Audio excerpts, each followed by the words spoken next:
So how you guys been? Sorry, I had Good. took It the happens. kid. It happens. Traffic. You know how it is, man. Yeah, man, no worries. All Can't right, wait for get Christmas, the. man. Honestly, just want that season to come. For what? Christmas. Oh, you do or Yeah, you don't? I do, man. Oh yeah. I got my Michael Bublé geared up and ready, so Oh I'm nice. ready. Yes. Yeah, it's usually my time of year because my daughter's birthday is the 11th, mine's the 13th, and then Oh, yeah, then nice. Christmas. So it's Awesome. like ever since I've been a kid, it's just been one. It's like holiday time because it's Thanksgiving, my birthday, then Christmas, New Year's. It's fun. Right. It's a fun time of year. That's great. A whole bunch of fun in one portion of the year. Yeah, That's you kind of good. get in that lazy mode. It's like, oh, I just want to have fun. Yeah, exactly. Cool. Yeah, Orchestral Tools came out of the woodworks finally, like out of hiding for their Junkie XL brass. Yeah, So it's not released yet, but um I don't know, like it's interesting. We'll see what they come up with. But the teaser was very cringy to me, so I was like, all right. So, I don't know. I think that's just the.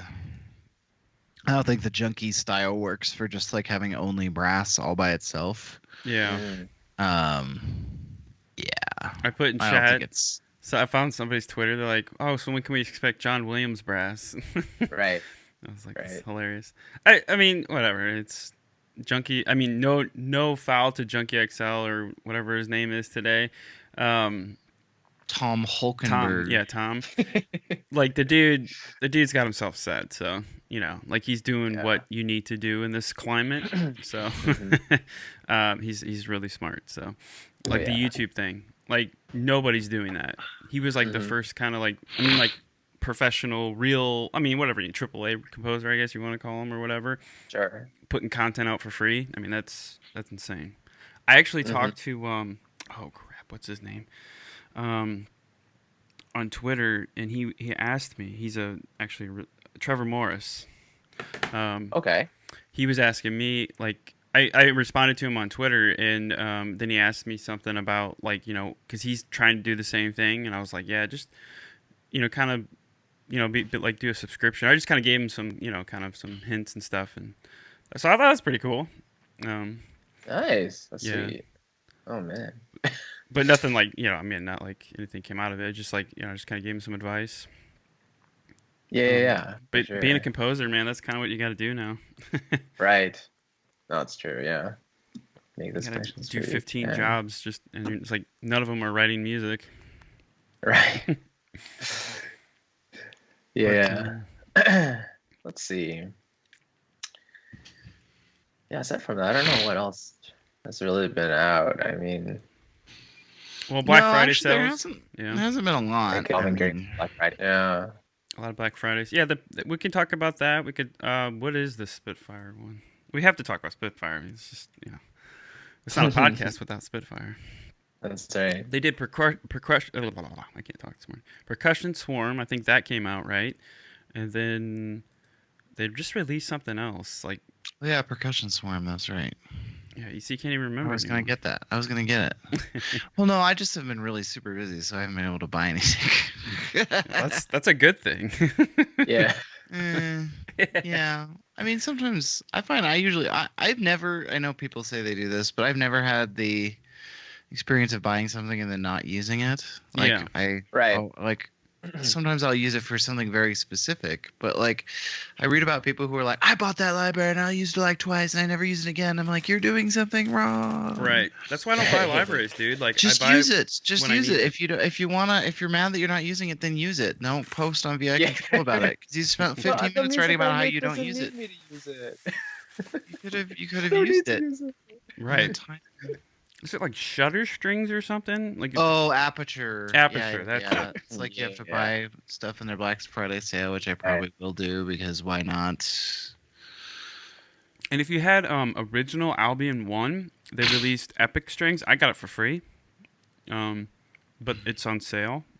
I played it for a little bit. It's all right. But like I'm in the thing of like I only buy libraries when I need something. Like, you know what I mean? Like, if I need that sound or I need Yeah. that instrument, that's the only time I buy anymore. I don't buy just to buy. I don't know. I sort of like have this like desire to have the like, orchestral suite of everybody's like Yeah. full orchestra thing, so I can kind of switch between what I need. So like, what I'll usually do is not buy something for like 3 months, but then I'll go buy, all of the strings of somebody, or their entire orchestral line, and then I won't buy anything for a while. Right. Yeah. Because it takes, that takes 2 months for me to get it into my template. Right. Yeah, but you're at a different stage than we are. Like, well, definitely me. I mean, because you need to kind of create new sounds and Yeah. be unique, Exactly. on these Yeah, projects. I found a lot of really good. It's always good to just have something to layer in.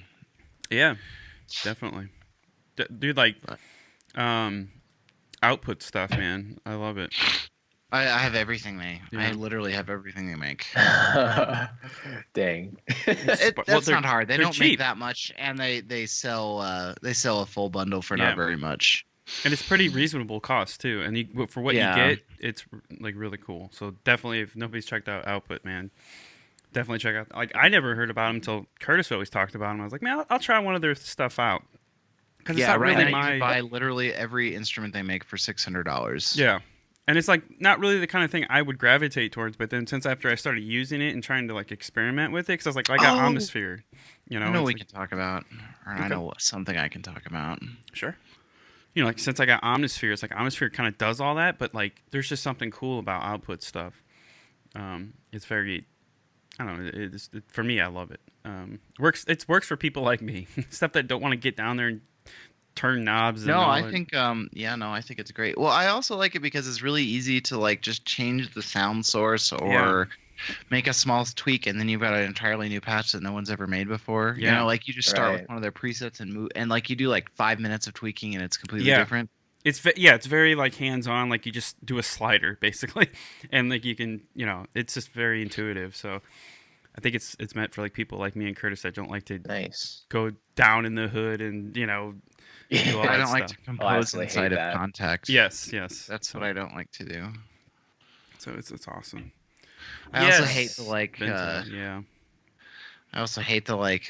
We need a new sound, and then you spend like 2 hours just auditioning patches to Right. find something good. Like I hate that so much. I do that in Omnisphere with the unfinished bundles. It's like, ooh, what am I gonna use today? I know, but like that. But you don't do that with that because everything you click on is good. Yes, well, that's what I'm saying. Like everything like is good, but I'm saying like, but sometimes if you're going for a certain vibe, you got to find that vibe or Yeah. tweak it. But yeah, definitely everything in his stuff. See, is like just, Omnisphere, I love, and I use it all the time, and I'm using it on Halo and like every single track because they will always want some sci-fi Yeah, something in there. My one problem with Omnisphere is it's a lot harder to take a sound that already exists and kind of mess with it in a Mhm. way that's really significant. Like you really have to understand it to do it. That's my only problem with it, but it doesn't matter because it's also good. yeah, definitely. And I've been noticing it's a little more of a resource hog for me. Like it takes a little bit for the patches to load. That might be just because I have it on an external drive, which doesn't make sense. But I've noticed like that last update. Yeah, you should move it onto your internal Okay. because it doesn't take up space because it's a. I have like my the it's some library space. stuff on external, but yeah, I'll have to look at that.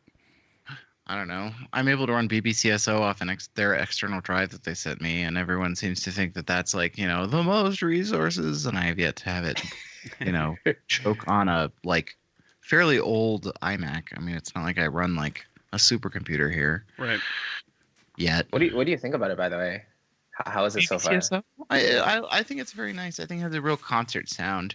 Nice. Which is why you have everyone on VI control. Well, a bunch of people, I should say, pooping on it is because it's you have to, if you try to write like chords that you would never write for a real orchestra, it will that would sound bad with a real orchestra. It will sound bad.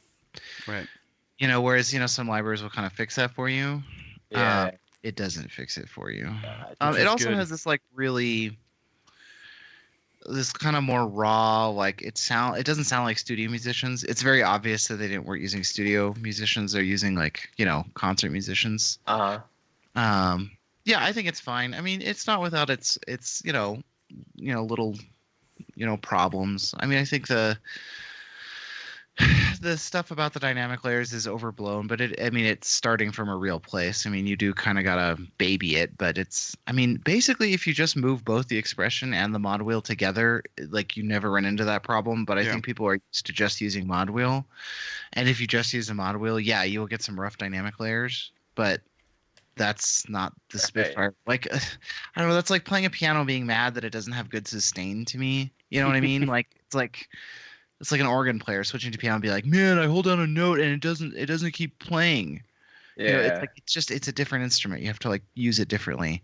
Like they have chosen a different. I don't know. I think it's fine. I think it's good. I think it's a real nice little library. I think for the price, it's a very good library. I would still probably recommend Hollywood Orchestra over it just because I actually know what's in that, and so I can more, authoritatively speak about how good I think that is, and whereas I'm only it's for a month. Right. But it seems fine. It seems nice to me. It's great for layering.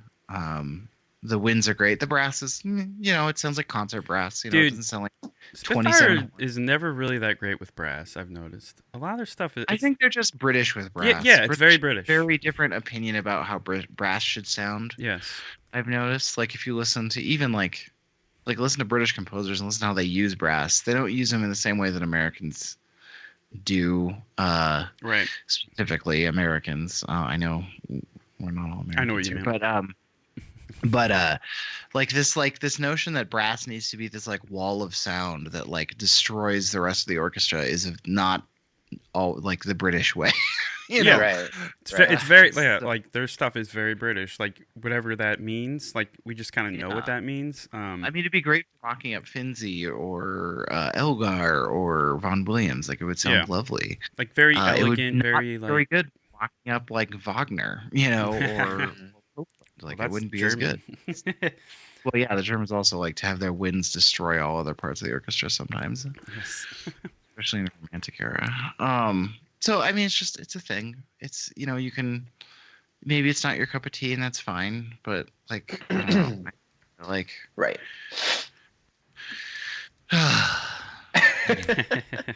Don't get him started. I think we already did. It's okay. Dude, that's why I try to stay off. I don't get mad at VI control. I just occasionally will. Like I'll see somebody say something insane, like play is unusable, and I'm like, right. No, really? You just don't know how to use it. All sorts of stuff. Dude, this is great. I feel like we all have different involvements. Like I love VI control. I go on every single day. So I like VI control too. I go on a lot. I don't know. I just sometimes just rolling my eyes. But yeah. Like Chris, like this Junkie XL brass thread where people are just like, defecating on it from a great height after one demo. And I'm just like, first of all, understand that they're not trying to remake Berlin brass. Right. Yep. Let's start like that with that. Right. Exactly. Anyway. No, it's people just it's heavily processed for a reason, so yeah, right. That's his style. That's what he does. Like if you listen to that demo and then you listen, like you go on his YouTube channel and look what he does to brass and his music, it pretty much sounds like what he does to brass. He likes his brass to like, cut just super through the entire mix and, very Hans Zimmer-ish. Yeah.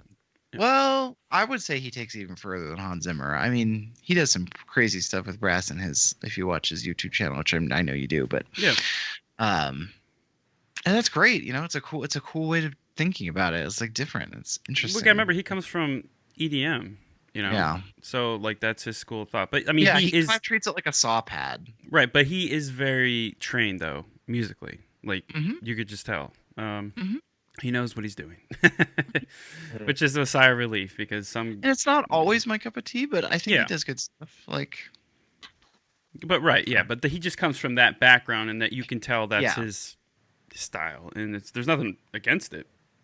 Just like Hans Zimmer, like he comes from that world too. Like, like rock guys, you can just tell a rock dude because rock dudes have more. You know what I mean? Like we're just more in your face with our stuff. Like Wagner should have. If Wagner was in today, he'd probably be a heavy metal. Same with Beethoven. Beethoven would have been a heavy metal dude. Like, I mean, just listen to his stuff.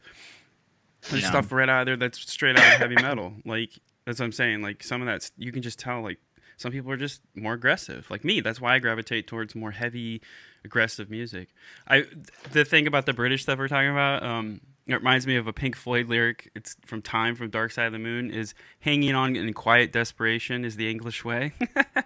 They just like popped in my head. It's like, yeah, that's a very British thing to say, and that kind of going back to their brass. Right. Yeah. Yeah. Well, even their approach to strings, right? They like these like very transparent strings, not a lot of vibrato. This like very almost glassy feel a lot of the time. I mean, it's different and it's cool and it works and like it works in the style. Like the question is not is it good or not? It's like what is the way that makes it work? Hey Chris, I have a quick question. Yeah. If I wanted a functionally complete Cine Samples Orchestra, is the Cine Symphony Complete bundle? Yeah. My one problem with Cine Samples is I go to their page and I get just like 800 products shoved in my face. Yeah, get the bundle.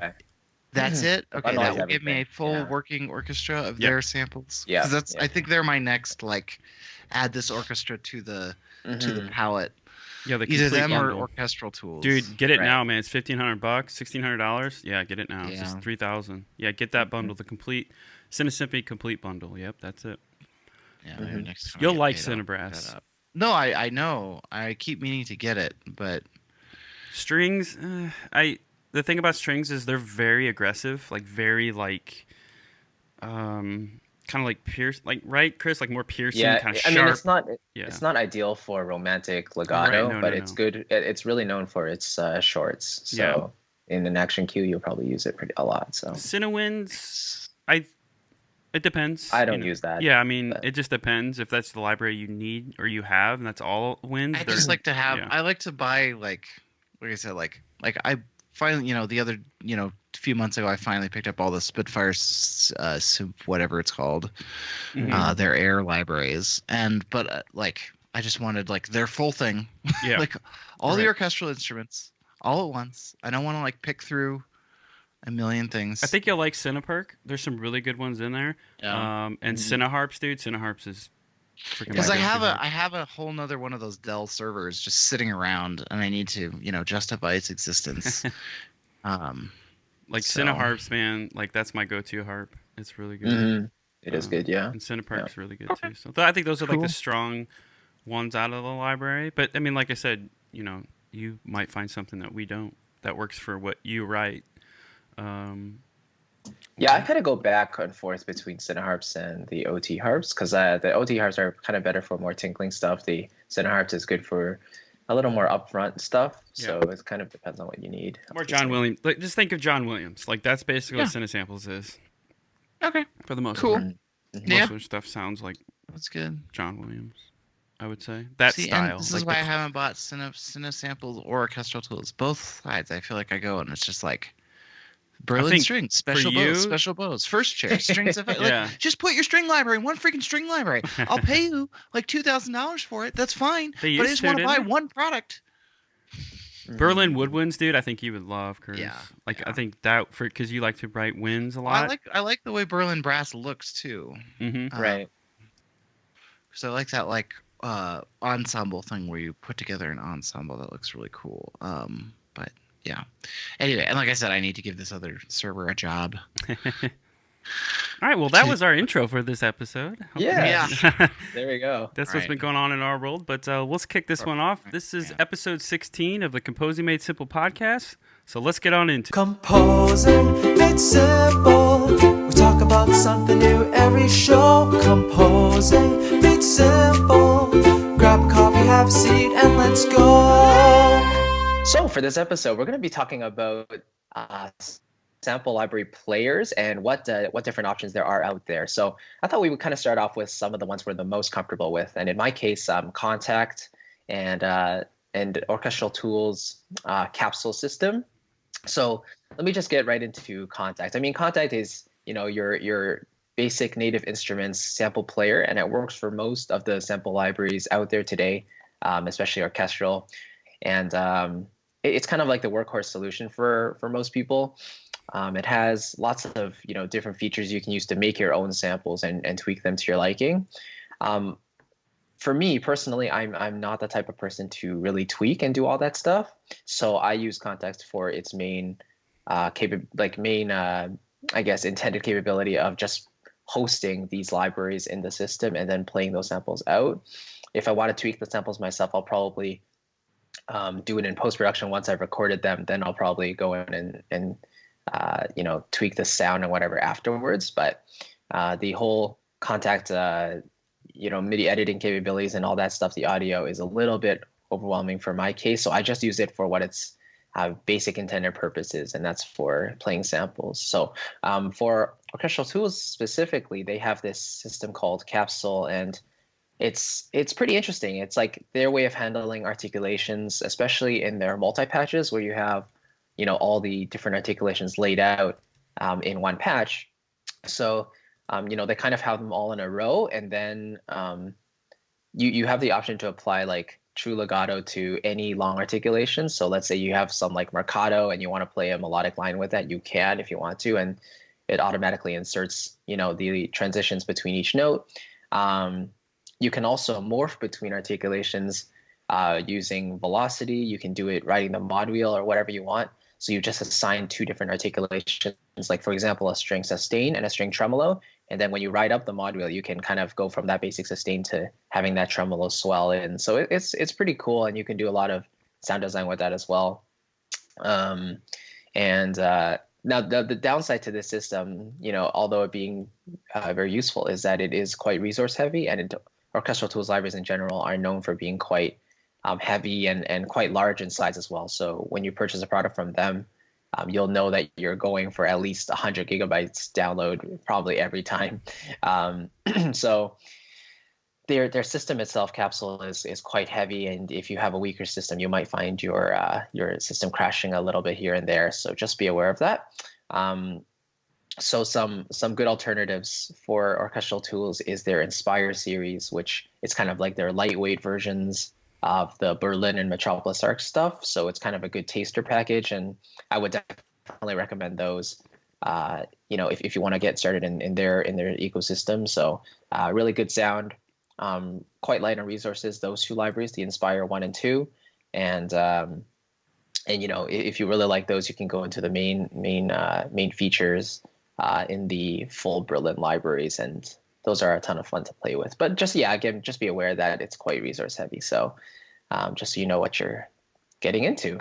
So why don't we get Todd's take? What do you use mainly, Todd? Well, I started with Play, actually. Like I said, I think on a previous episode, East West was the first sample library developer I ever bought. And I believe it was Goliath, which is kind of a mixture of all their stuff. I mean, this is like 10 years ago. I bought it in a box at a physical store. So, and then I got... See, I don't know what that's like. Yeah. And then I got Hollywood Gold Pianos, I think. That was in the box as well.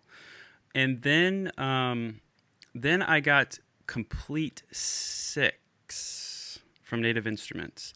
I saw it at Guitar Center, and I was like, holy crap, look at all those things in there that I can have, because when you're getting started, you have nothing. And this is 10 years ago, so there wasn't a lot of sample libraries to choose from.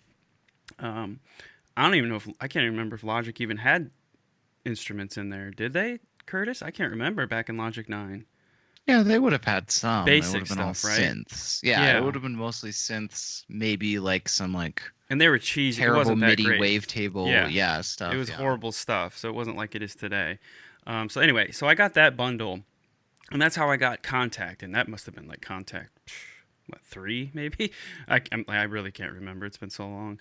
So yeah, but predominantly I'm used to Play and Kontakt. I mean, obviously we have to say Kontakt is probably the gold standard, I guess, at this point, because it's just what everybody uses, everybody's familiar with. And they do have a free version. So, I mean, but a lot of libraries that you want to get don't run in it. So you have to buy Kontakt.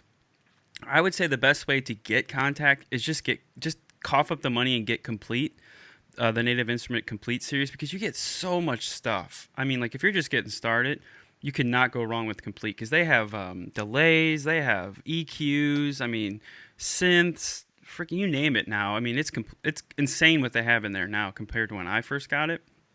Because they have their own symphony libraries, percussion, damage, all that stuff. I mean, you have enough in there to get started, and and it sounds really good.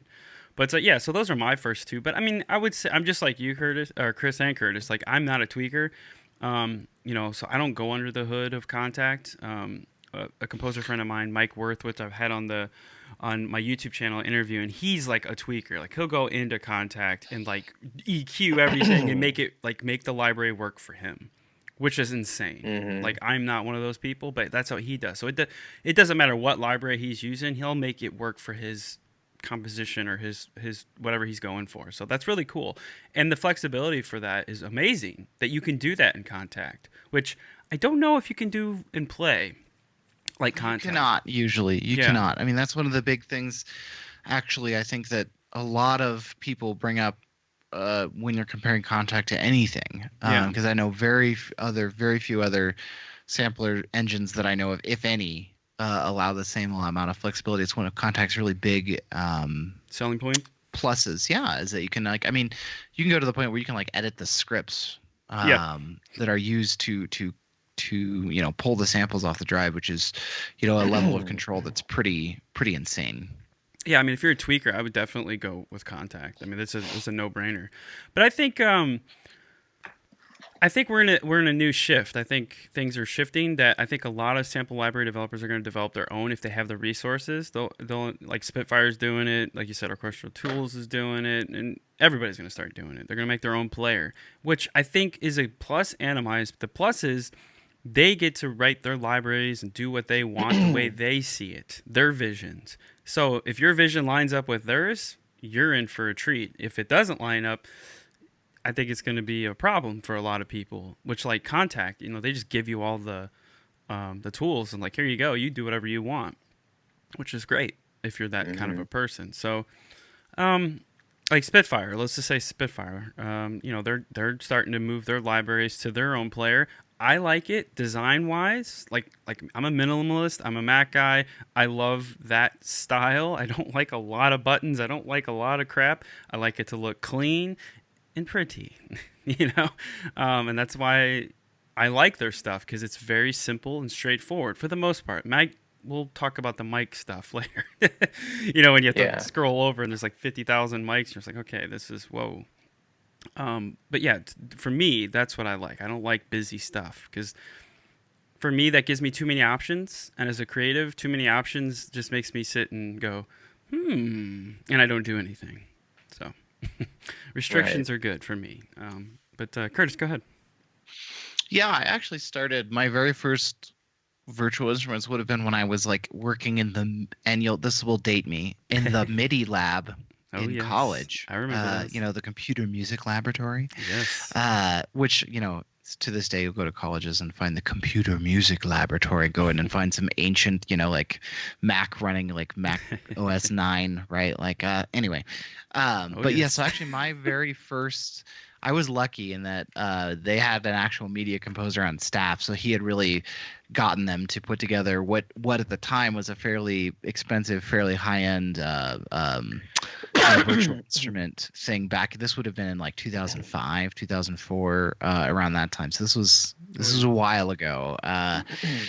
And so my very first instruments were actually VSL instruments, Vienna's, orchestral stuff. The stuff that didn't have a French horn; it had a Viennese horn. You had to use the Viennese horns instead of the French horns. Very nice. So fancy. Yeah, it was very, very fancy. I used that to do a bunch of films, student films that I was doing in college. And I remember at the time just thinking, this sounds like real instruments. I don't need anything but this. It required, they've had the Vienna ensemble program for a long time, so it was running off a slave. You had to have this, $10,000 PC to run it, run it as a slave, So anyway, that was my very first one. So I have used that. I really liked it. I've contemplated actually coughing up the money for Vienna's full suite just to go back to using that, because I really enjoyed it when I was coming up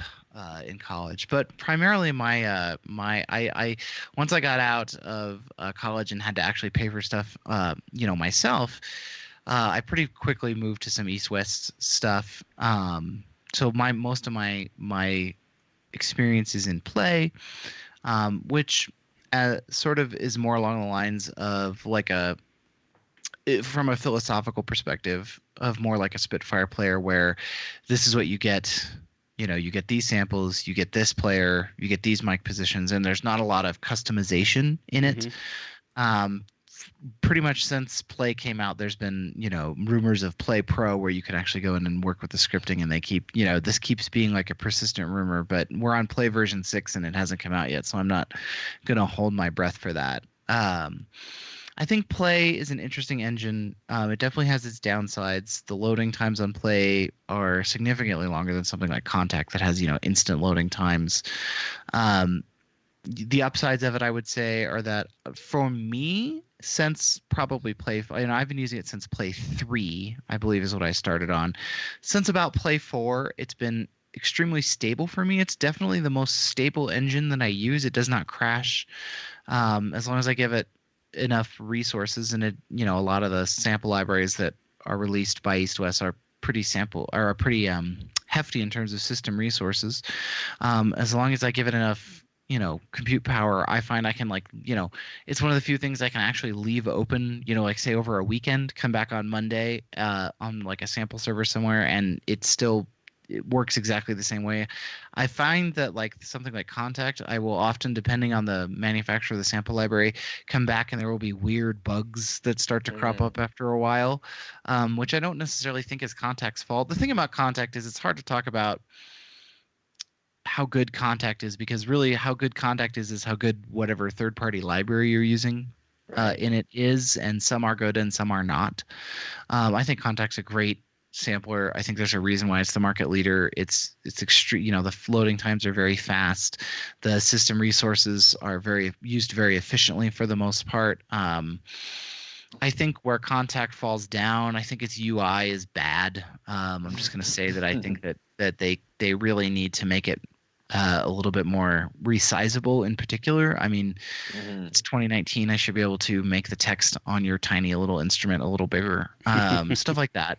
But it's very efficient. It loads insanely fast. It has really cool features like the purge feature that allows you to push samples that you're not using out of memory. Is something that you don't see in a lot of other players. I think that the East-West Spitfire VSL response to that would be, well, our sampler does it for you. It automatically purges. You shouldn't have to go click a button, right? It should just do that in the background for you. It's up for debate how well, your mileage may vary as to how well it actually does that. But yeah, so I mostly have been, mostly used Play. I came into Kontakt pretty late. I think I was transitioning to Kontakt right after they switched to version 5. Yeah, I've had really good experiences with it. I bought it originally, I think maybe it was Output Products. I can't remember. I bought it for a very specific product. No, it was for 8DO products. I wanted to buy some 8DO libraries, and they only run in Kontakt. I think Kontakt has there's like a wide variety of experiences you can have with Kontakt. You can have the like high-end sample developer where you get your key and you go into their native access and you add it, and it's in this nice, it gets automatically, once you've downloaded it, it gets automatically installed and it's nicely just available in the browser, all the way to like some random dude on the internet, and it's like, you have to use the file browser to like drag some like janky instrument in. But that's cool. Like that's to their credit that like there's this whole like ecosystem from like the weirdest little niche product all the way up to like these high end, like, Cine whatever and et cetera. So I think that so that was sort of my second one was Kontakt, and I've had a largely excellent experience with that. Todd, I guess you and I can talk about Spitfire Player now, since that's now becoming sort of the other big one. Yeah. That's been something that I've enjoyed the Spitfire Player from the very beginning. I mean, I was very skeptical. Spitfire Player seems mostly designed to give you, mic management. I think genuinely that comes from just like dealing with that many mics in a tiny little contact window would be hard. Right. So, I think they wanted to make that a little easier. When you have 19 or 20 mic positions in a library, that's a lot of mics to be mixing in. Oh yeah. I was very skeptical of that at first, but I've sort of come around to it.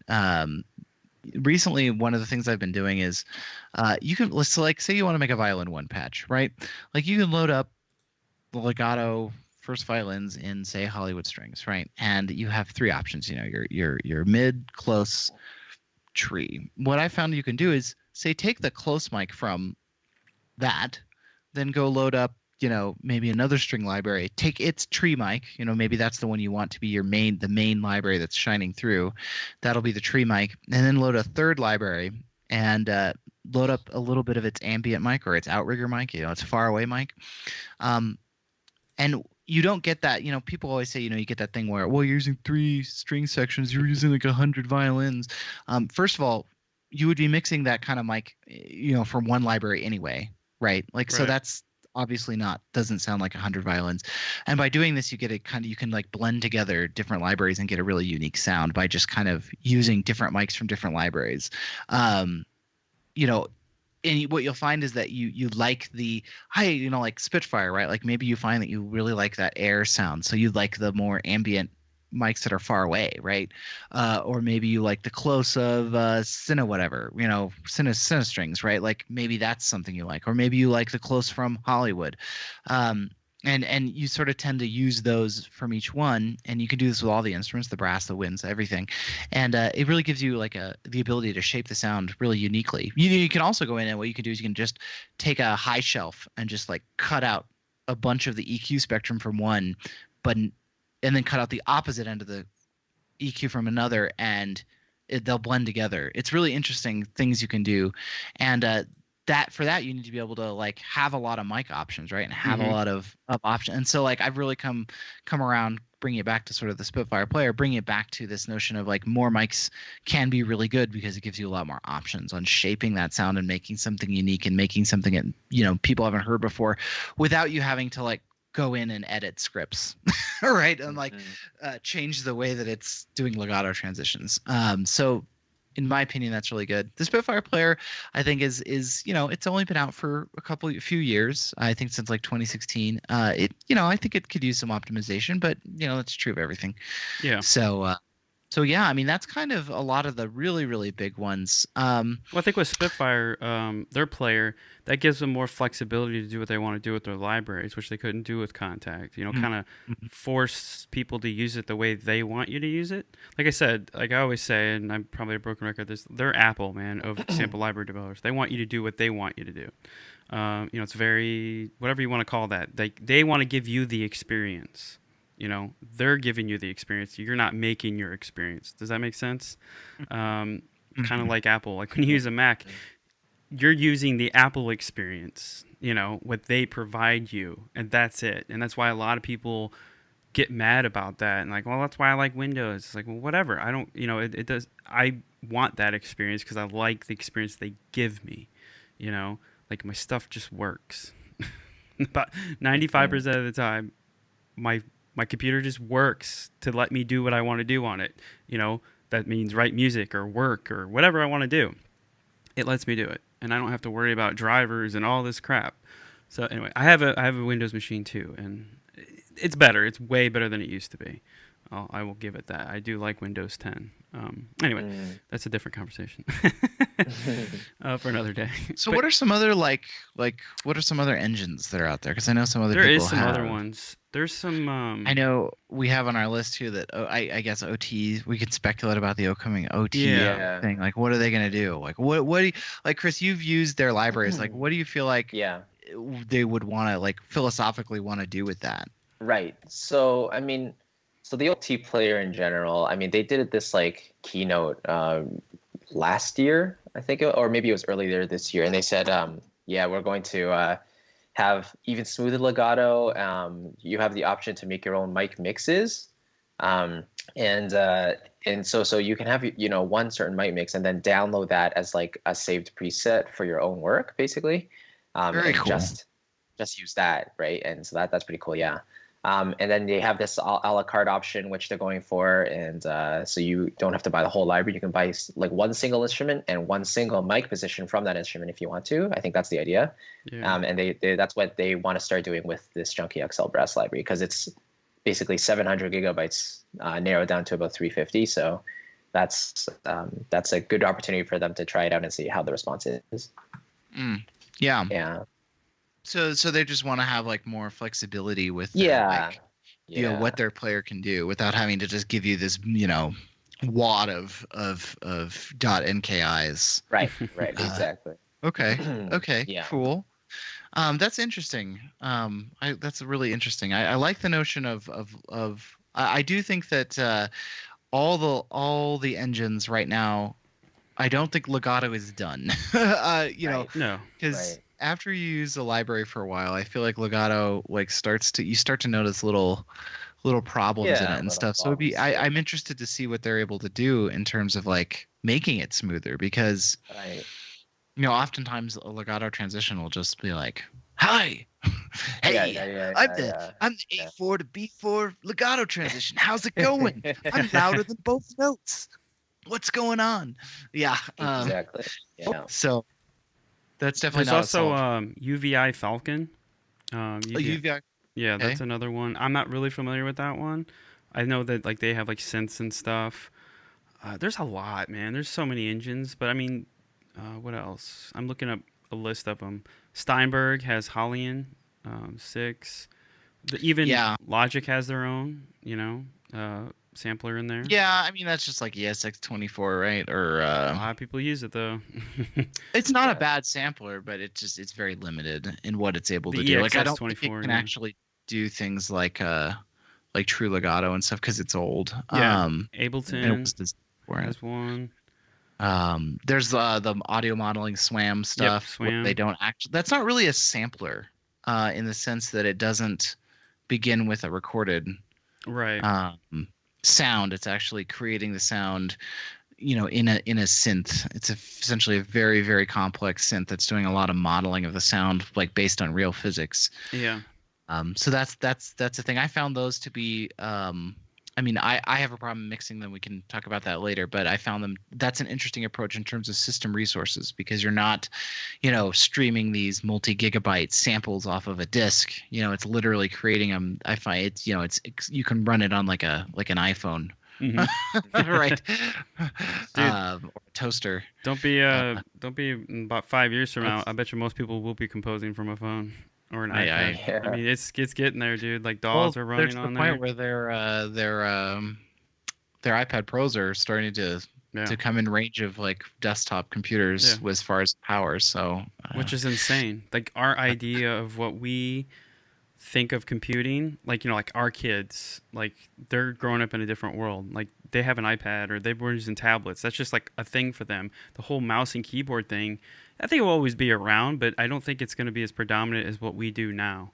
Like 20 years from now, it's going to be insane. But I mean, I would say the top 3 sample library or engines is pretty much Kontakt first, then Play. Kontakt is the number 1. Yeah, and then I would say Play's. I don't know where Play lands, but that's a lot of people use it.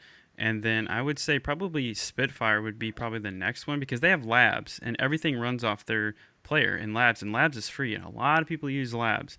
I don't know where these all rank as far as popularity, but I'm thinking this is just like the Mac versus PC or the cell phone wars. Like who's gonna win? Because Kontakt has been number 1 for what, a decade, if not. Well, and I just think it's I think when you're looking at sampler engines, the key is to understand what are the pros and cons of everything. Right. Like Kontakt has a lot of pros and not a lot of cons. Other ones might have, more balanced level of pros and cons, but then maybe like that one pro is that one thing you absolutely need, right? Yeah. For something. So, like for example, if you need 50 mics, if you want to have 50 mics, maybe, Spitfire's line of an approach is a little better for you. Yeah. But You also got to I remember. have seen Kontakt stuff with a lot of mics. Like I know Yeah. Chris, you and I both use. I don't know if you got it, Todd. What's the LA Modern Percussion has a No, I fairly fairly in-depth mic options. I mean, they're not. Right. It's not 20, but it's like Yeah. maybe what 7. So You also got to remember with sample library developers have to pay to put their stuff on Kontakt. So Mhm. that's why a lot of libraries are expensive. And I've noticed since Spitfire, is releasing some of their libraries with their own player and they don't have to pay those fees, they have come down a little bit in price. they But that just pass the savings on to you. you're right. But I'm saying like that just could be the environment we're into now, because then we got to remember the first libraries me and Curtis ever bought were like over $1,000. I mean, Over 1,000. The first yeah, I well- used Vienna at first. I mean, you were not Yeah. walking out the door for less than $20,000 to be able to use it. right. In terms of like paying for VSL, which is usually like what is like even today, like buying the complete Vienna, it's like $2,000, right? Yeah, for like their complete system Vienna. is weird, man, because they have like the different boxes or whatever the hell they call it. It's like it just I was just complaining to Todd and Chris before we started about how I hate when I go to a site and there's like I just want your orchestra library Yeah. and there's like here's oboes and here's Right. flutes and here's a separate library for like VSL is the worst for that. yeah they You go there, they have like oboe solo, oboe in pairs, oboe, and it's all like a separate line. But they do sell like the cube, right? Which the is cube. just That's it. everything. The cube. And I think it's like $2,500, and normally like 3 to 5 or something. But it's like 10 years old, so it's Right. like I don't know. the only but- thing that I use is, well, I don't really use regularly, but Via Ensemble Pro. That's for Yeah. Vienna. That's it. In which it's Well, the and best I thing. know from having used it even back in like 05, 06, back in 05, 06, it works really well with Vienna Ensemble Pro. Like it works yeah. way better than the libraries do because it's like all integrated into it and it's this nice, complete idea. But Do you think there's but still yeah. composers? I bet you there's still some A-list composers still using Vienna. Oh, absolutely. People built whole careers off Vienna. So there's people who just use Vienna. And the cool thing is that like a lot of stuff, like it runs on very old stuff because it's 10 years old, right? Like, so it was designed to run Yeah. on, Core 2 Duo processors. It's with lightweight. like, 4 gig of But RAM. they sound right? pretty decent though. Like Danny Elfman, I know he's a Vienna user. Who else? There's somebody else. But yeah, like they'd buy the big symphonic whatever package, and Yeah. their whole rig was just like basically dedicated to that, which is cool. I just don't know if they're legit today. Like, do they? And they invented key switching. Like, well, they were the ones invented the to do it. They're the first ones to do the like when you record everything dry, like dry, Mhm. and no reverb, no room. Like they solved it over 20 years ago. So Yeah. it's just a variant of whatever VSL did. What do they call that? Like chambered recording or something? I don't know. Anyway, yeah. But But yeah, there's a good option if you're running something on older hardware. By the way, just Yeah. FYI. I mean, like I just don't know if like they're still putting out new stuff. I mean, I think they are. They but- are. They're starting their next generation of stuff with the Synchron stuff. Okay. They're just kind of niched, right? I guess they're kind of like more. Probably they have their market carved out by the older composers, I guess you would say, that probably started with Vienna and they're kind of more Well, passionate. maybe. you And know? I think it's just like a. It's just it another. still It's sells, another tool. right? They're not going to Yeah. stop. They're not going to stop. Selling it until it.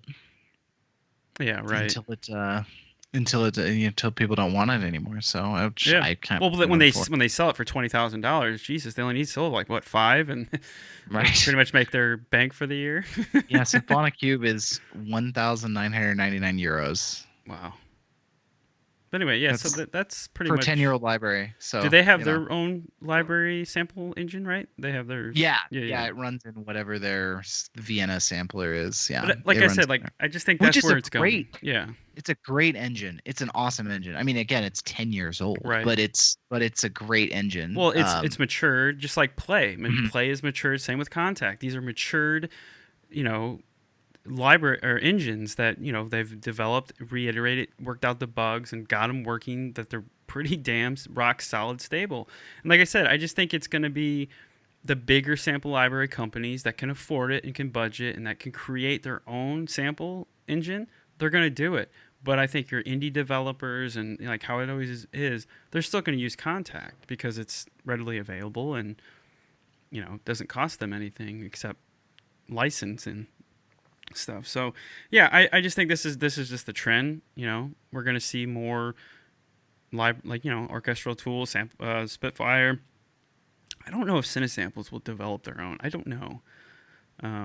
They haven't hinted at anything. Yeah, so. that's what I'm saying. Like they're kind of their own little niche thing too. I don't know if they're on par with Spitfire and orchestral tools. I mean, I don't know. It's hard to kind of, but everybody I know uses them. You know what I mean? Like everybody has Cinebrass and stuff. Yeah. So it's kind of weird. It's mainly Cinebrass. Like they really nailed it with that library. They did. It still holds up to today, man. That 12 horn, Jesus. If you want epic, just bust out the 12 horn. You got it. Right. That's it. That's all you works need. really well in that room. I don't know. It's just there's just something about the brass that they recorded. Like if you do like the block chords, trumpets and front, that stuff, like the John Williams, dude, there's no other library that does it as well. Yeah. Exactly. It just the scripting and just the way it handles it. It's just a sound, man. It's good. Yeah, their strings and woodwinds are. It's like Hollywood. It's like East West. Curtis.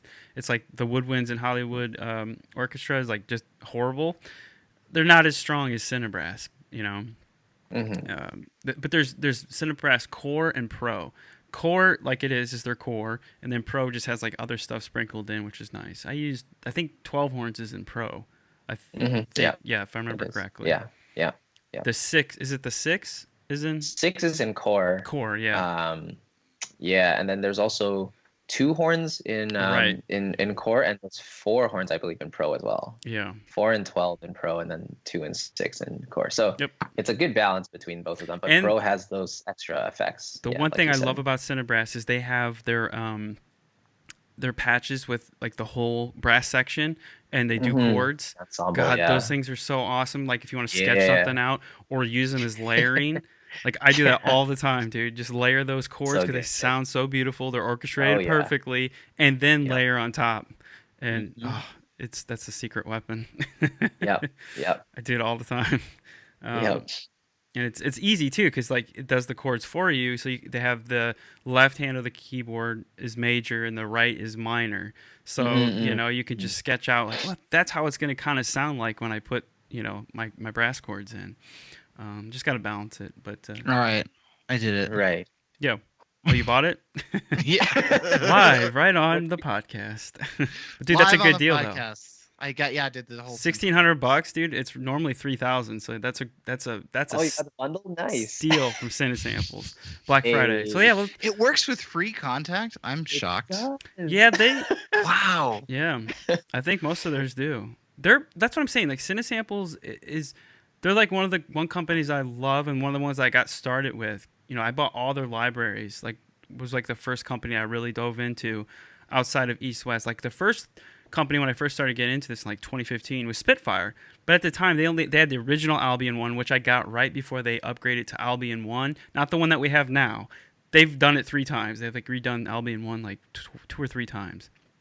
And I got the original Albion 1, and then I got the free upgrade to the newer when they did that in like 2018 17 or something. They rebranded it to be more epic or whatever, which it's not really.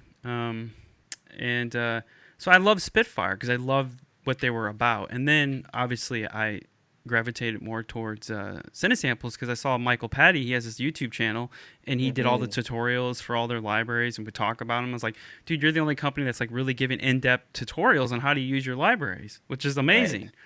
Oh, now Spitfire does, but, at the time, Spitfire really didn't do that. They just did all their cool marketing stuff.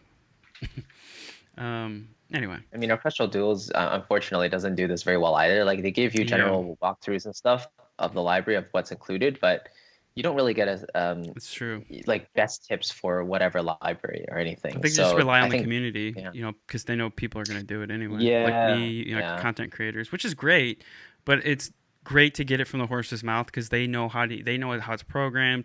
They know the ins and Right. outs better than we will ever know.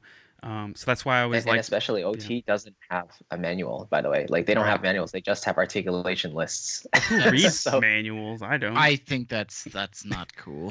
But That's it- really not cool. Yeah, So, but they should include one. Yes. unfortunately, But I never read them. I'm a hands-on type of person. Like I just I always read them. Get I in keep there. copy. Like I sometimes will print out a full copy. Like I used to. I don't have it anymore, but I used to have the manual for the entirety of Hollywood Orchestra because I bought them as they released them, and I would like hard copy print and like bind it like a Kinko's the manual for each one. I used to have. When we moved, I lost them. But Office Max, right? Yeah, yeah, because it's nice just to have it there for like reference. stuff. Yeah. I Yeah, don't no, know. definitely, Yeah. dude. I totally agree. It should be included. Actually, one of the things that really drives me crazy about the modern digital thing is that you don't get hardcover manual or hard copy manuals anymore. Because I used to keep my like Sibelius manual on the desk. Oh, I need to do this thing. What do Yeah. I do? I look at. yeah. I learn will how to do say, it, and when I bought my Kemper, it came with a book. It actually did. My Kemper amp profiler actually came with like a book for all the how to use it and stuff. So they still some companies do, but yeah, it's that Apple mentality, dude. Like just ripping everything out, and giving you the bare bones of everything. Well, unfortunately, Alright. we gotta save the trees, So Yeah, the tree's already cut down. So what do you say? grow more. Grow more. true. You know what I'm saying? It's like the paper's already been made, so you're not. I mean, Yeah, fair enough. I We know can't the grow more argument. oil or coal, but we Yeah. can grow more trees. Yes, so That's right. Which they Yeah. do. Which when they cut them down, they actually regrow. But I'm all for saving the rainforest. Trust me, I didn't want that to come out bad, but I'm just saying, like, Right. I never understood that argument when people are like, well, we're saving the rainforest. Like, dude, the trees have already been cut down because the paper's sitting right there. So I don't understand, but I get it. It's the supply and demand. If you don't use it, and they won't cut more down. So anyway, I'm all for the environment. Send your hate mail to, yes, Composing Made Simple. Like, what is it? Oh, podcast at composingmadesimple.com. All right. I think we beat that Nice. topic pretty well. I think we're good with sample library engines. I just think it's the top three right now is Kontakt, Play, and probably going to be Spitfire just because those are the predominant. Well, you got Omnisphere as well, but definitely Right. we'll see In terms how. of like orchestral though. Like, yeah, orchestral is those- definitely Kontakt. I mean, yeah. that's just Yeah. it's a no-brainer. And then Play. Right. All right, so I think we're just going to move on to kind of a free-for-all, talk about the different sample libraries that have been kind of released over the last month, which some of us have some experience with them. And then I think we're going to talk about Symphobia 4, just kind of give our thoughts on it. And then obviously we can't have a podcast without talking about Spitfire, which we've already have, but they released a couple over the last month, actually. It seemed like they released a lot. And then doing their monthly release. yeah. Well, they always put out something at least every month because we always talk about it. But this month, I think they put out a few more than normal. But yeah, so VENTO Modern Woodwinds. I think you put that on there, Curtis, right? Yeah, this is a new Heaviosity thing. It's sort of along the lines of their Novo strings and Forzo brass, which are they begin with a sampled instrument, but then the interesting thing about them is not that they are it's not just another orchestral library. They do have some traditional samples. They're not great. I don't think that's the interesting part of this. The interesting part of this is that they allow you to put it through the Heaviosity engine and to design the heck out of them and essentially to make a synth out of orchestral instruments. So like if you've ever watched Daniel James's Forzo walkthrough, like the point is not to have a horn patch, it's to have a synth patch that starts with like horn samples and then warps and morphs them into something much more modern and electronic and designed. And for my part, I think the Heaviosity is doing a really cool, interesting niche thing. It's not just, you're another orchestral library. VENTO is just, they finally completed the orchestra now. It's, they've got their Novo strings, their Forzo brass, and this is their winds. And actually, I was very impressed with what they were able to do with this and what they were able to make. Some of the stuff they're able to do with those low winds, you can get some really fat, pretty epic sounds out of them, and then like I said, you put them through this engine that warps them and punishes them, and adds all sorts of weird delays and stuff, and you can design your way into some pretty unique, interesting stuff. I have added these now to my template, so I now actually in my template have because I've now just given up on my dream of having just like a sheet of paper with just the instruments on it. I've gotten back to this massive 400 track template, and so I've actually now got 2 orchestras in my template. One of them is like a traditional orchestra with it's got my Hollywood orchestra and my my Spitfire whatever they call it, symphony orchestra, Spitfire symphony orchestra patches, and it will soon now have Cine stuff in it as well. Nice. So I've got that orchestra, and then I've also got a designed orchestra, right? That is just like orchestra samples that are put through these engines, that are just like turned into synths, basically. It's pretty neat. It's not for everybody. If you're doing standard orchestral scoring, this is not don't buy this. But if you're doing like the hybrid, need to have something really interesting in your template, this is a cool thing, and it goes along very well with Forzo and Novo. So those are on my list to pick up eventually. Novo is good. Novo has some really cool stuff in it. Forzo I think is the best of the 3. Forzo is really cool. Just I think it's because brass is almost a synth pad anyway, right? Yeah, like right. So you've always had really good synth brass, even back during like hardware synth days. So they just are able to. I think there's a little more flexibility, but I was very impressed with what they were able to do with this. If you want to see it in action, they've got like a guy doing a walkthrough of a demo he did for it, and it's pretty amazing the size that he's able to get out of just stuff that starts with winds, right? Like because normally we think of winds these sort of delicate Debussy-esque impressionist sort of, or the Mozart, little fluty stuff. You think of woodwinds kind of as being more delicate and beautiful and glassy, but this definitely you're able to get some pretty fat stuff out of if you so desire. So sweet, right? I'll have to check that out. I think it's already on sale for Black Friday, and it just came out, which is crazy. No, of course I bought it at full price. So. Which is crazy. Most companies don't do that with their newly released products, but Heaviosity's always been known to do stuff like that, which I really like. Heaviosity. I do too. They're very expensive, but they're usually very useful. Right.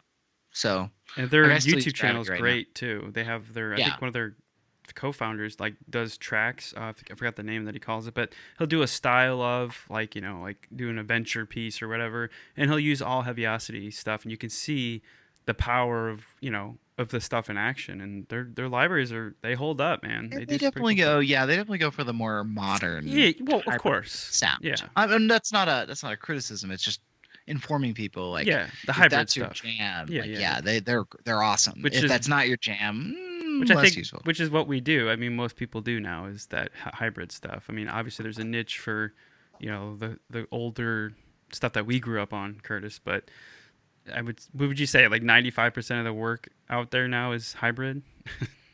Or that's what most people want? Or what would you say? Actually, I think it's kind of swinging back. Really? I mean, I'm seeing a lot more people who want a more, and maybe that's just like selection bias in the sense that that's always kind of been what I do. So that's like people listen to my music. Oh, let's go to this guy. Right.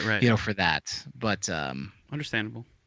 But yeah, I mean, obviously my big project right now is all very straightforward stuff. So right. All right, cool. Well, I guess next on the list is Symphobia 4 Pandora. We are going to the Avatar world.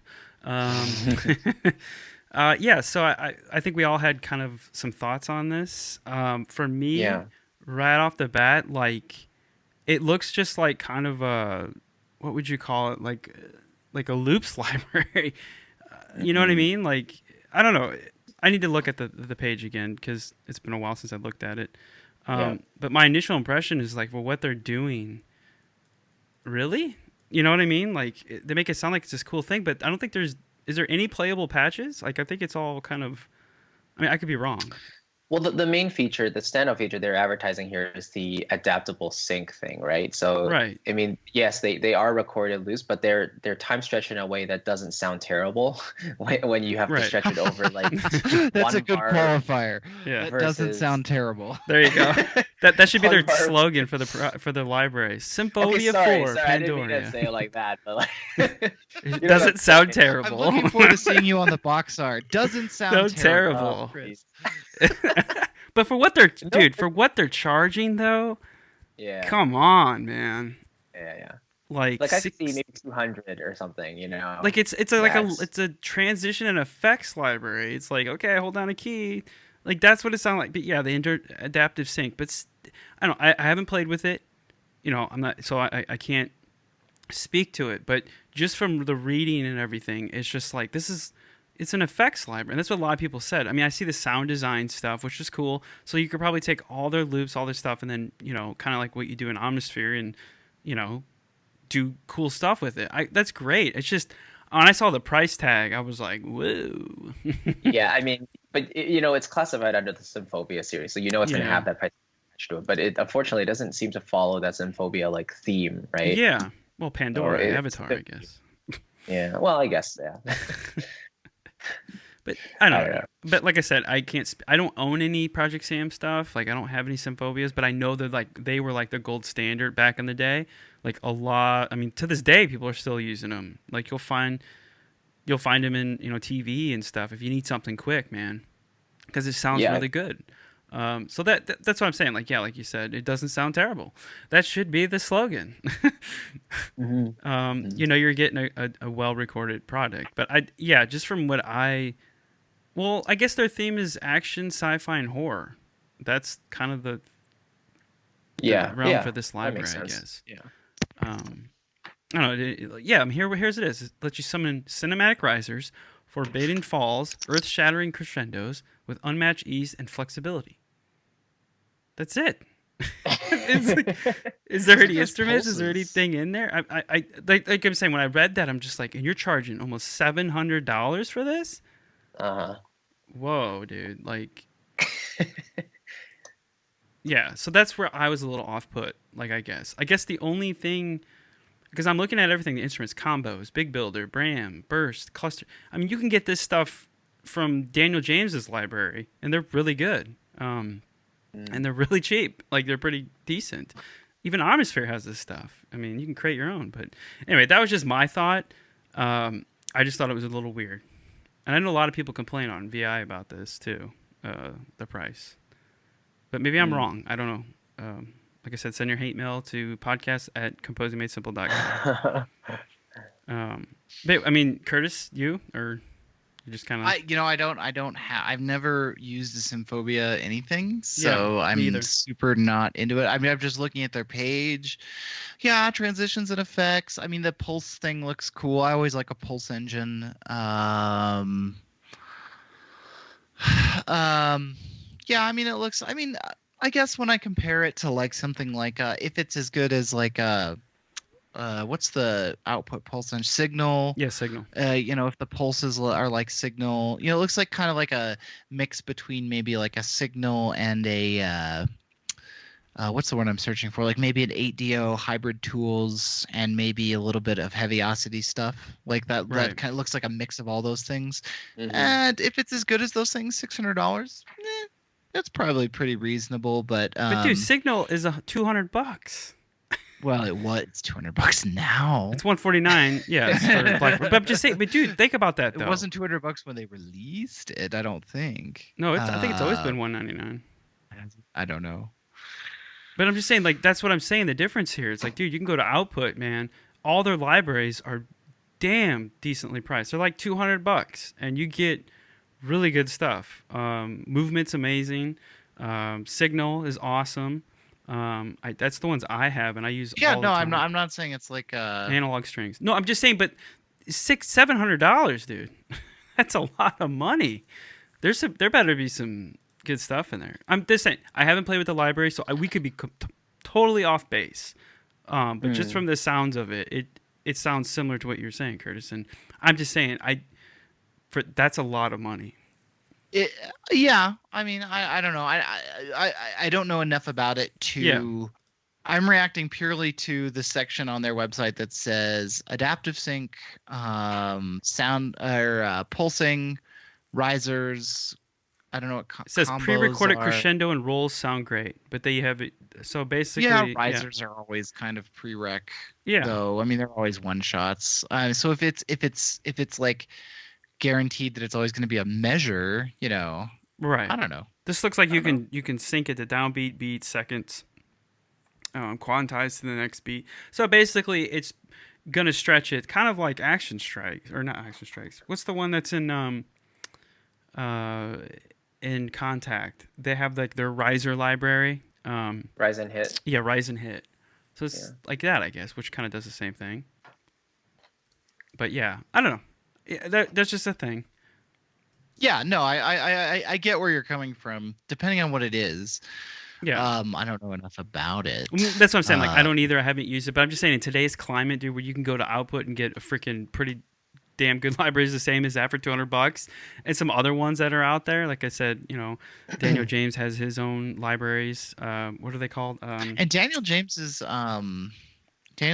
like engine and the work they put into making that be really useful looks really cool. I haven't used it myself, but every time I've seen him demo, I've been like, that's a lot of effort that you went through to give hybrid us a lot of tools. flexibility. Right? It looks really cool. Hybrid 2. Right? Hybrid 2, Hybrid 2, Yeah, and it's Hybrid 2 Alpha and Bravo. yeah. Alpha and Bravo, and then he's got another one, but I have Alpha and Bravo, Chaos. and I use them all the time. They're really good, and they're old too. They're older, but man, they still hold up. That's what I'm saying. Like, if that's what these things are doing, maybe there's something that we're completely missing here that it does more of. Yeah, I'm just saying that's a little pricey in today's climate. I mean, this maybe 10 years ago they could. I don't know. Maybe we're completely off base. Maybe they're going for a certain level. You know what I mean? Like, we're gonna stand out. We're gonna. I guess it depends on how flexible it is to me. That's the real question. If it's a loop library that's not that flexible, then yes, I would agree that $659, which is what it's going to go to in like 3 days, 4 days. Like that seems like a lot for a loop library, unless it's like, a lot of it. But if it's an actual instrument, that's going to depend on what. How good it is. like that's gonna be a quality question. It doesn't sound bad. Yeah, it doesn't sound bad. Is useful, right? Is flexible. Doesn't just have one tiny little niche use, right? That kind of thing. Chris, you should totally email them and say, "Hey, I got a new tagline for you guys. It doesn't sound bad." I love it. Well, I mean, to be fair, I mean that's kind of a hard problem to solve, to stretch things a lot and change them without it being morphed or an artifact. And I mean, I will say, like, it's so annoying. Like, one of the things about Hollywood Orchestra that annoys the crap out of me is the fact that the cymbal roll is not time synced to a measure. Like, why I should not have to sit here and play back this measure transition over and over and over again, dragging the stupid note around. And it doesn't line up. Yeah, it's so dumb. That's so the thing stupid. about Cineperc. Their cymbal roll is fully customizable, right? So you press a key and it's at a fixed velocity. Yeah, they're pretty good. Pull up the mod wheel and it gets louder and louder, and then you just release it and it's done. That's how it should be. Yeah, although I mean, so that's like how timpanis are, obviously, in most libraries, right? The same too. Like that. But I don't know. It's always just really annoyed me. But that's what I'm saying. Cineperc is really good. Like, their timpanis and cymbals are really good. But I do like Hollywood. Podcast, I will report back on how good I think it is. Okay. Yeah, I don't think I'm gonna pick it up, but I'm just saying, like, until I see it or somebody actually demoing it, just from what I've read, that's what it seems like. But like, I've seen some features, videos. I'm not watching them now because I don't want them to be bleeding through onto the podcast. But oh well, I don't know. I could watch it and see. I don't know. Like the ATO's hybrid tool stuff has just like hundreds and hundreds of risers. So when I see this and it's like, oh, we have a bunch of string risers and that's a big feature of our library, I'm like, oh, okay, that makes sense. Because risers are used a lot, and it's really easy for risers to sound really. I don't want to say bad. I want to say that they get really. I've heard that. Yeah, they're not unique. Yeah, so if this gives you the ability to make risers that are really unique to you and they give you a lot of flexibility, again, I could see that as being a useful tool. Again, maybe not $650, depending on what the other stuff is. But like whenever I see pulses, I'm always interested because I can always have more pulses. Definitely. This is true. Can never have enough pulse. You can never have enough pulses. It's just so they don't sound terrible. That's the thing. Jeez. That's the name of this episode. New meme. I'm putting it in the doc right now. Put it in there now. It doesn't sound terrible. Terrible. Oh, that was awesome. All right. Well, I guess we beat that one good. Like I said, hey, if Project SAM people are listening, highly doubt it. But if you are, or if anybody knows that's listening, knows somebody from Project SAM that'd love to send us a copy to review, I would definitely review it. And to change my mind, please. But I just think I'll review it with. Todd. Well, I'll review it. You can get the composer, composer on Halo Infinite to review your stuff. I'll put it all over there. He's flashing the cards now. Yeah, I'm gonna flash. Curtis is whipping it out now, and he's proven. Like, look. I never got any free product I want. Well, no, that's not true. I got one Orange Tree library when I did the demo for that. Well, there you go. Which was a great library, by the way. Yes, they do make some cool stuff. Orange Tree is really good. Yes. Yeah. All right. Now we got to move on to our monthly report of Spitfire audio because this wouldn't be a podcast without talking about it. We should have a section called "The Dispatches from the Spitfire Front." There we go. We'll do it like an old timey World War One. Let's do it. Bump. You go. There's your task for next month, Curtis. Write the music. I don't want to make a bump. I'm too busy. Because I'm sure I don't know. I can't write that music like this in the old like news things, dude. We could totally do that if anybody's feeling up to it. We could do I'll do the voiceover. I have to be out of the country for like 7 days next month, and it's Christmas time. So I know. Someone else can do it. We'll have to figure out a time when we're gonna do next month's episode. We might have to do it earlier than normal. I'm gonna be gone. We're gonna record at air, Todd. So I'm gonna have to come back and tell you how air. What? Yeah. Oh yeah, shit. We're going to air. I gotta beat that out. So cool. Please edit that out. Did you hear, dude? Last month's episode. Remember when I said that cuss word? I actually put a beep in there. It's I know. hilarious. I noticed. Awesome. I always listen to them just to Funny. make sure Okay. I don't sound like a total knob. Yeah, it was awesome. I left it in. Dude. I was like, I gotta leave that in.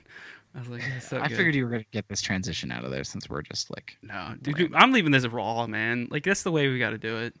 I mean, I edit a little bit, to clean it up and make it flow, but most of the time I leave most of the stuff in, unless we say we can't, leave stuff in. That's awesome, dude. So you're going in December? Yeah. Nice. Be a Daniel James and stream it. Come on, man. Nope. Never. I don't want to get fired. No, I understand. I wouldn't either, man. That's awesome. That's cool. Yeah. So definitely could talk about that in January then. Cool. Mm-hmm. If you can. Yeah. If you can. I think so. If not, like later in the year. Yeah. Later in the year. So stay tuned for that one. All right, let's talk about Spitfire and then let's wrap this bad boy up. All right, so they released a couple things. I'll start with Epic String just because that's one I have and one I'm kind of familiar with. So it looked like people that bought the original Albion, we're talking original Albion 1, got this library for free. It's like $30, so it's not a, it's just kind of a one-off thing of their strings, Epic Strings, I guess. I played with it for a little bit. Like, I can't really give a great review because I haven't really dove into it. I kind of just fired it up in Kontakt to see what the hell it was. And I was like, what is this free library from Spitfire? They're actually giving me something for free? So I fired it up and played with it a little bit. It sounds cool. I mean, it sounds like in the Albion 1 kind of thing. But they're a little more, a little more oomph to it because it's Epic Strings, but it's more British Epic Strings, I guess. Anyway, so yeah, I got it for free, but it's like $30. So I guess if you're original owner of Albion 1 before they rebranded it 2 times, they gave it to you for free. But I don't know. Did you guys pick it up or anybody have the original Albion 1? I didn't know. Okay. No. I just bought BBC. I'm done for a you're bit done. with them. Yeah. They got your money. They do. Then they came out with Percussion SWAM, and then this new thing, Aperture Strings. Like the first time I heard Aperture Strings, I was like, what, Apple? It was like, right. They killed Aperture. Oh man. Anyway, The Aperture strings looks really interesting. I'm not going to end up getting it because I'm not going to spend enough money do up you this need weekend. another string but- library, Curtis? Jesus. No, I just like I mean, so to get Aperture strings, you have to spend like $360 over the Black Friday sale. Okay. And it just comes free, which I don't know. It doesn't really bother me. I get it, what they're trying to do with that. I'm sure that Aperture strings is actually probably put together from their other string libraries. Oh, My yeah. guess is they did not go out and like, just do this for the sale. It's No, probably just like some of the like. So the idea of it is that like as the volume goes down, the ensemble size goes down. Okay. So at the lowest volume, it's a solo, say, violin, right? And then as you increase the mod wheel to increase the, it's adding violins in like an aperture that opens and Yeah. closes, right? And so I'm sure like the solo stuff is all taken from their solo series, and probably the big stuff is Oh, yeah. taken from one of their other libraries. I want to be there on that meeting when they come up with this library. It's going to be like a It's camera. kind of neat. It's a neat It is. feature. They say they're never going to sell it again. I doubt it. I bet you they sell it again. No, they'll take next time they have a that sale. and they'll put it in their newer library. They'll take the thing Right. that they're doing and they'll add it as a new Right. feature. I would prefer they did something more along the lines of ATO's VIP program, where if you spend enough over time, Dude, right, like They way need they need that. the way VIP Yes. works is like if you've spent more than $2,000 at ATO, you get the chance to buy. You get the privilege of giving them even more money by That's what buying I'm these saying. other Yeah, products. they need that. Which like, I think is fine. Like Yeah. that doesn't really bother me. But like, don't do this. Like, if you don't buy it this weekend, you can never get it again. Thing. Yeah. It's like, what is that, like a concierge? Like you become like a special member of like, like they should honor that, dude. I mean, That's fine. Yeah. Yeah, that's how they should do it. That's how they should. I- There should be I like totally a special agree with you. library, Spitfire Plus or something. yeah, like since just they come up wanna with be some like Apple, British they can call it name, Spitfire Plus. you know? Yeah. That I would prefer they did it like that. Some people are super mad about this. I'm just like, dude, they're repackaging another library. Like, Pretty much. Don't worry about That's it. what It's Epic not a Strings big is. I deal. guarantee you, it's Albion 1. They just combine it Which is together and fine. There's nothing wrong with it. Like, they're not selling it on its own. Yeah. It's not like they repackaged it and like said like, here's $800 for this. It's just like a little extra thing. It's like an incentive to spend money on their sale. Okay, whatever. Just calm down. Like, you will live without this library. It's not gonna matter. It's like their what's the Spitfire boutique series? They have like some library that they recorded like way back when they were first starting out, that was only available to like select clients. It's called like the Spitfire. Right. What is it called? It's called something, and like they've never sold it again because it's like way out of date and doesn't sound as good because it was like when they first started, and everyone's mad that they don't sell it. And they're like, we don't sell it because it sounds bad. Right. It's hilarious. The amount of just Sturm und Drang, go make music. Yeah. Right. So, Chris, you into any of these, or you're good? You just spent $390 or whatever it is. No, I mean, I read enough VI control on that to make my mind up on that. I mean, like, I don't have any Spitfire stuff at all, so that just kind of solidified it for me. So I was like, all right. I don't see Chris using Spitfire. Like I mean, maybe I don't some know, like- stuff, but Like with OT, I don't feel a need for Spitfire at all, especially for the kind of stuff I make. I mean, like Albion, they stand out in those film scoring situations and things like Yeah. that. But I haven't scored a film, and I'm making standalone music, and I feel Berlin stands out in that regard, and Metropolis Arc as well. So that's what I'm saying. I'm Like, for pretty your happy. style, I think, yeah. yeah. I mean, I would say Eric Whittick Requires. Like, Yeah. if anybody doesn't own Eric Whittick Requires, Oh, Eric yeah. Whittick Requires is Oh God. truly spectacular. But yeah. Well, hold like, on. if you Let's have other orchestral pre-preface it here. libraries, If you're like, looking for epic choir, it's not it. But if you're looking for the lush, you can make it sound epic pretty Really? easily. I thought that you couldn't, but then I have, and it wasn't hard. Okay. It's all in okay. the mix. If you Oh, mix it okay. in, Right. it's fine. It's much better with other massive choir libraries like Dominus or whatever, yeah, or even Hollywood Choirs is Let's like say a bigger out of the ensemble. box, you can't do it. But if some tweaking, Yeah, out of the box, yeah. it's not kind of going for that. But if it's you're- not yeah. designed for that. But if you're looking for that lush, dude, I bought it and I love it. I try to use it all. is. Like I want to put It it on is. everything, dude. It is. Oh my god. So beautiful. I'll send. Later when we're done, I'll Okay. send you guys a track I did Cool. for a thing, and it's just like Oh my gosh. And like I said, I've had clients where I have put Eric Whitacre choirs in there, and the problem is that after the Eric Whitacre choirs part of the piece, like it didn't sound good enough. Okay. Yeah, this like Eric Whitacre choirs part of the piece, and then it went back to regular orchestral samples, and they were like, I don't know if I like this part. Yeah. And it was Right, because right. the choir part sounded so damn it does, good. dude. It's so good. It like elevates your track. It's insane. Anyway. Yeah. That's the one Spitfire thing, Chris, that I would say. Yeah, I is think worth- I think Okay. Chris could I, use that. I shouldn't say that.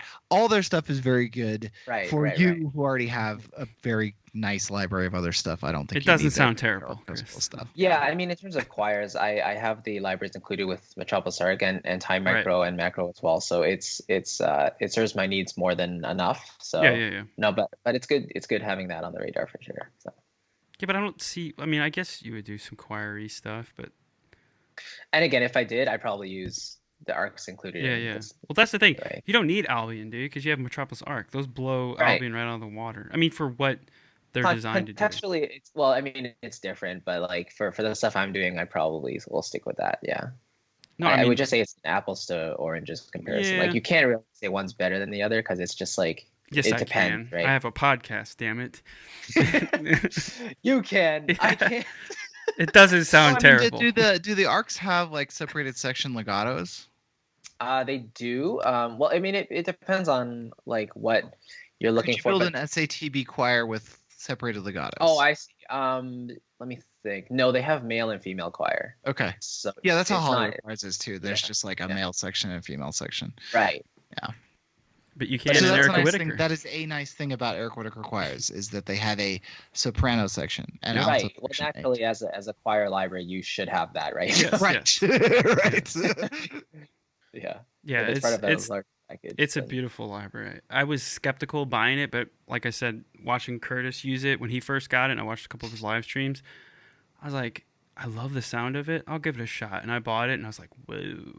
I was like, that's probably like one of the best purchases I've ever did for a sample library. Like, I don't regret it one bit. It's well worth every penny. All right. Well, I think that wraps up our Spitfire corner. Yeah. We'll have to come up with a name for that, and maybe we'll do Yeah. that. We'll do that music and voiceover. Yeah. I think that'd be hilarious. All right. That's great. I really don't have a pick of the month. I mean, but if you guys do, go ahead, just share it. We'll move on to picks of the I'll do it. week. Okay, with that incredibly smooth transition. Lame transition. It's great. We have the best transitions, really. Yes, Yes. we do. Uh, We do.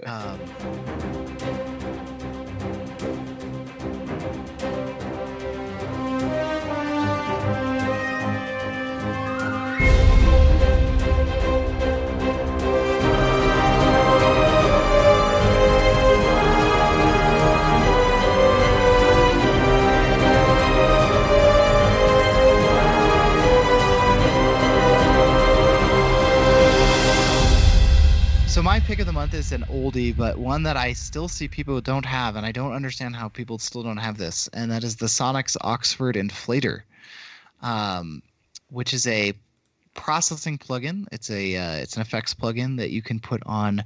It's best on your master bus or whatever you do right before you go to your master bus. Write out your stereo out. It's hard to describe. It's sort of a compressor, because it does do some compression, but what it does is it uses psychoacoustics to compress in a very unique way. It's one of these plugins that's kind of that there's a lot of voodoo under the hood. But what it basically does is it makes everything just sound bigger and fuller and more. It's got some like tube things that it adds in. It does a lot of processing that's more than just like standard compression or standard tube amp or standard EQing or standard. It's amazing, and I may have already had it, but I keep seeing people who don't have it, so I guess I'll just keep making it my pick of the month whenever I don't have something else. And people don't have. I mean, like you should be shocked who doesn't have this. Like this is apparently I heard about it because I heard that like Hans Zimmer, when he was like, stuff is still not big enough with 47 million horns, you know. Right. I recorded 27 horns. Why isn't this big enough? Like this is what he uses to like boost it even more. It just the word inflator is really the best way you can describe this. It just like makes everything kind of balloon up without it sounding bad, without introducing all sorts of weird, you know, hums or you know, bizarre effects, like bizarre warping. It really is just a magic. It's like a lot like Golfoss in that way, and then it just kind of, you turn it up and things sound better. Right. It's one of the, which is it's lovely. It's wonderful. It works great. Like I said, I always have it on my master, like right before everything goes out to my ears. I always just send it a little bit of Oxford Inflator. And it sounds really flatulent. Like it sounds very British, like for farts. Yeah, it's very it's the name. Sorry.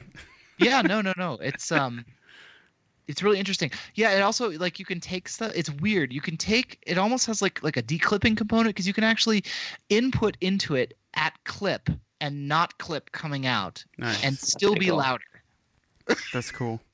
Nice. It's very cool. And honestly, everything Sonnox makes is very high quality. I've never heard of them, actually. I'll check this out. Yeah. This is they make Oxford, various Oxford branded things. EQs, reverbs, looks like. This is the only thing of theirs I have, but I hear that their rest of their stuff is excellent. Awesome. Cool. Very cool. All right, I do have a pick. Yeah, go ahead. Sorry. Go ahead. Disney Plus, The Mandalorian. Enough said. I have spoken. If you're not watching it, oh God, you gotta watch it. Disney... Best use of glockenspiel in a modern score. Anyone? Yeah, dude. Like the music. Okay. Here we go. I'm gonna get on the old fart soapbox. Some of the, I'm not knocking the composer. It's time for old farts soapbox. Yeah. That should be a new topic on our show. It's Ludwig. How you pronounce the last name? It's escaping me. Anyway, the guy who scored Black Panther and won an Oscar for it. Yes, and Creed or Apollo, right? Or Creed or whatever. I think he scored that one too. Anyway, some of them. Okay, I know they're going for a completely different vibe, but I'm gonna say this: John Williams makes Star Wars. Okay, you can't deny it. There's a reason why Star Wars feels the way it does when you watch it. It's because of John Williams, right? He evokes those emotions, even though the original trilogy is pretty campy, pretty goofy, pretty silly, right? So there's just moments in The Mandalorian where the music to me doesn't work, and I'll give one example. I think it was in the was it in the first or second episode? It's when the Mandalorian's fighting the Longhorn thing, this big creature with a big horn. It just took me out of the thing. It was like this weird sound effect, kind of sound designy, kind of, and I was like, what in the? I mean, I watched it a few times. And I'm like, okay, but at first it was very jarring when I first heard it. I was like, I don't know if this really works in the Star Wars. You know what I'm saying? Because like John Williams has kind of made the template for music. I know we can deviate from it. I get it, but you know what I mean? Like, it was just jarring for me. And I'm not sitting here trying to say like, oh, you know, only John Williams can score, because I did like Michael Giacchino's for Rogue One. I thought it was amazing. I still have to watch Solo. I've only heard bits and pieces of John Powell's score, but it's John Powell, so I know it's going to be good. But that's just my little soapbox thing. I'm just saying, some of the times the music is just like, it kind of jumps around and does like different genres within an episode. And if you know about, you know what I mean? Like, it's just not consistent. I don't know. Maybe they're just trying to find the, what do you want to call it? The palette? Or, you know what I mean? For the show? I don't know if that makes sense. Yeah, it's all based around this like little theme on block of all things. Right. With like this little like... The little whistle thing. I thought it was really interesting, so I wasn't... I'm not knocking I wasn't sure I it. was sold on it, but I was very Yeah. interesting, and I was like, "That's cool that they're willing to take a risk." That's what I'm saying. Like, I get what they're trying to do. I'm not knocking the composer. I'm not like he's doing what he's doing, and like what he does most of the time, like he puts the guitar in there for like the old west stuff. I'm like, dude, I love it. But there's just moments in the episode where like, I don't know if that really worked really well. You know, like for what you're going for, because this is basically Clint Eastwood. The Man with No Name. The Good, the Bad, the Ugly. Those movies. Like that's what it is, and it's that western kind of thing, space western. And that little whistle thing, that it does, that's totally out of those movies. But it works. I'm just saying, like that was just kind of my little gripes, but I'm digging it otherwise. But I'm just saying, like there was a couple times that like the music for me kind of took me out of it.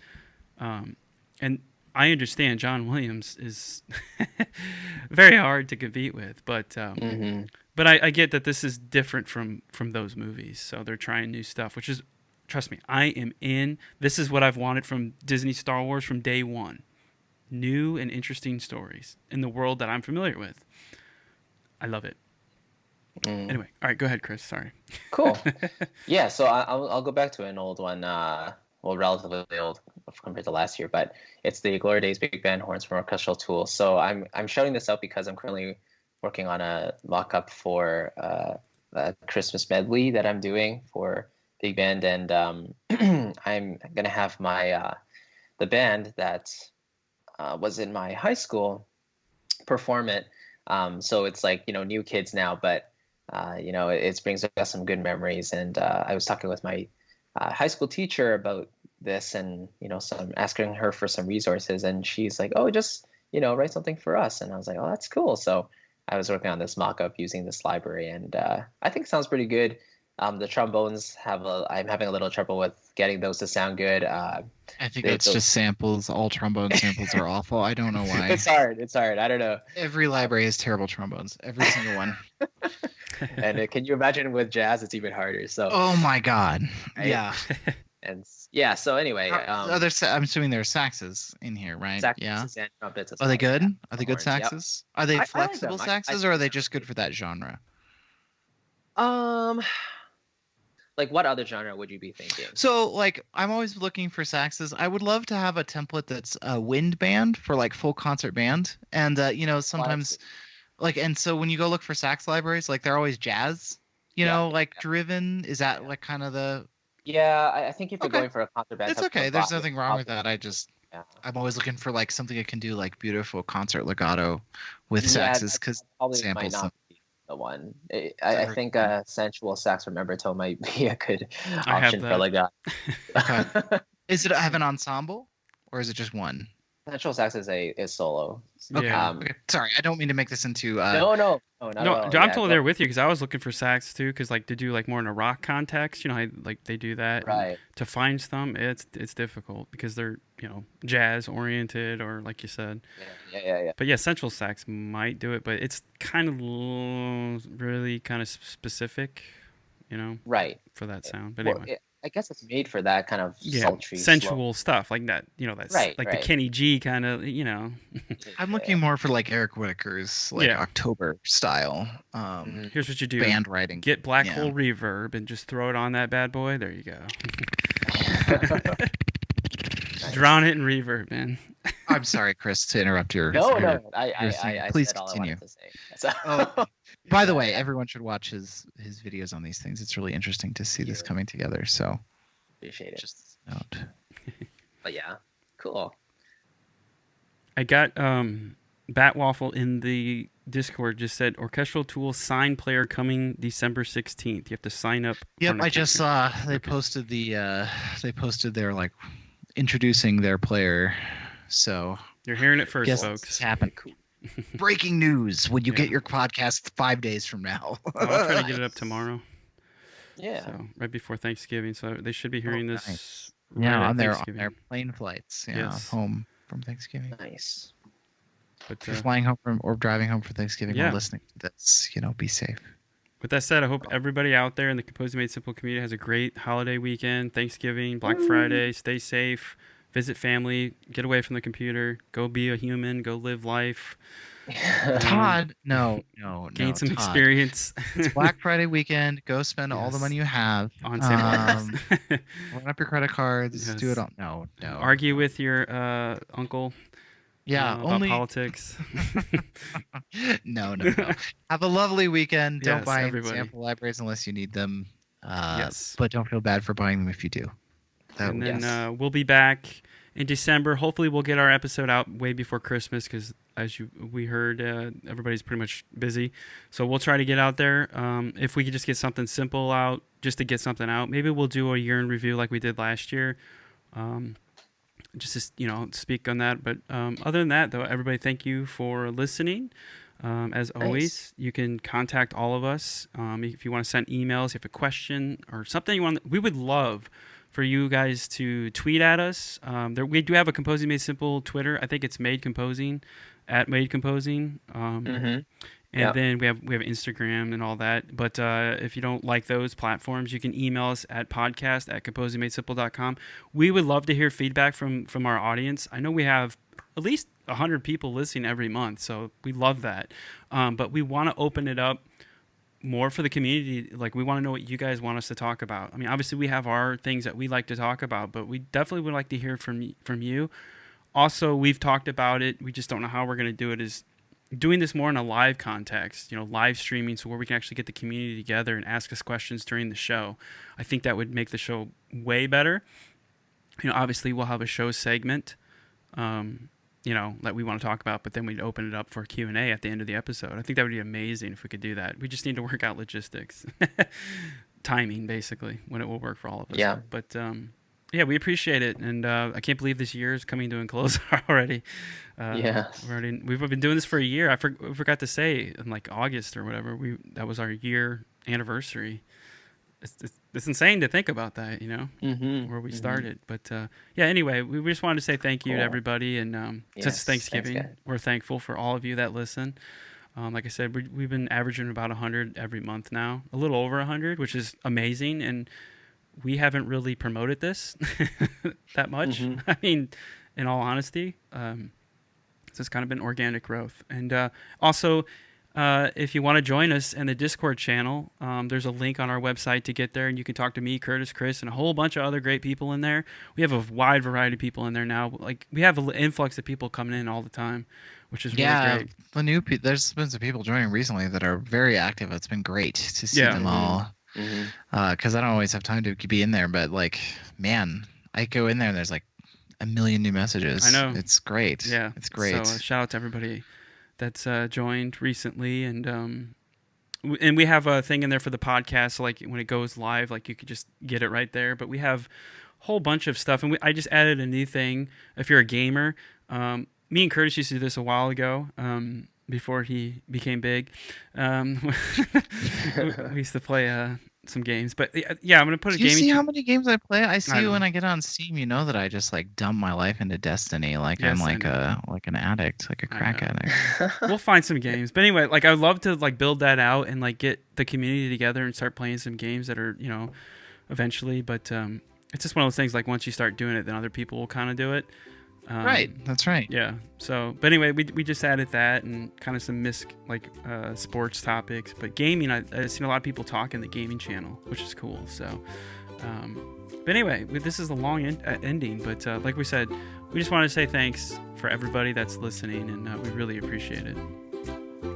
But we'll be back next month, and thank you again. Like I said, just head on over to composingmadesimple.com. That's all the information. You can find me, Chris, and Curtis. You can get into the Discord channel.